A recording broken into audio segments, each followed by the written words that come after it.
तर उत्तराधिकारी दादांच्या कुटुंबामधीलच असेल असं कोकाटे यांनी म्हटलेलं आहे। 41 आमदार सुनेत्रा पवारांच्या मागे आहेत। सुनेत्रा पवारच आमच्या नेत्या असल्याचं माणिकराव कोकाटे यांनी म्हटलेलं आहे। सुनेत्रा पवार यांना या संदर्भातली सूत्र सोपवावीत असं देखील कोकाटे यांनी स्पष्ट केलेलं आहे।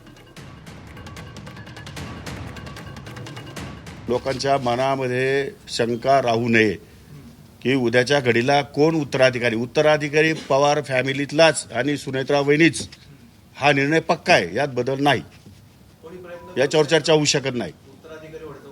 माहित नाही मला तशा प्रकारचं आम्हाला कुणी काही सांगितलं नाही। बाकीचे आमदार शेजारी बसले त्यांना पण विचारा, किंवा अजून जे आमदार मी ज्यांचे नावं सांगितले त्यांना तुम्ही फोन करून विचारा। तुम्ही 41 आमदारांना फोन करून विचारा, एकही आमदार या संदर्भात केवळ दुधा मनस्थितीमध्ये आहे। अजून लोक दुःखातून बाहेर आलेले नाही। अजून अशी अवस्था आहे की त्या फॅमिलीबरोबर आम्ही बोलू शकत नाही, आणि अशा दुःखाच्या परिस्थितीमध्ये काय करावं लोकांच्या मनामध्ये संभ्रम आहे, आणि तो संभ्रम दूर होण्यासाठी पुढचं नेतृत्व कोण असावं हे घेण्यासाठी तुम्हाला प्रेस म्हणून या ठिकाणी फक्त सूचना करतोय की आमच्या वतीने निर्णय झाला आहे की आम्ही दादांच्या कुटुंबामध्ये वहिनींकडेच हे सगळे सूत्र देणार आहोत।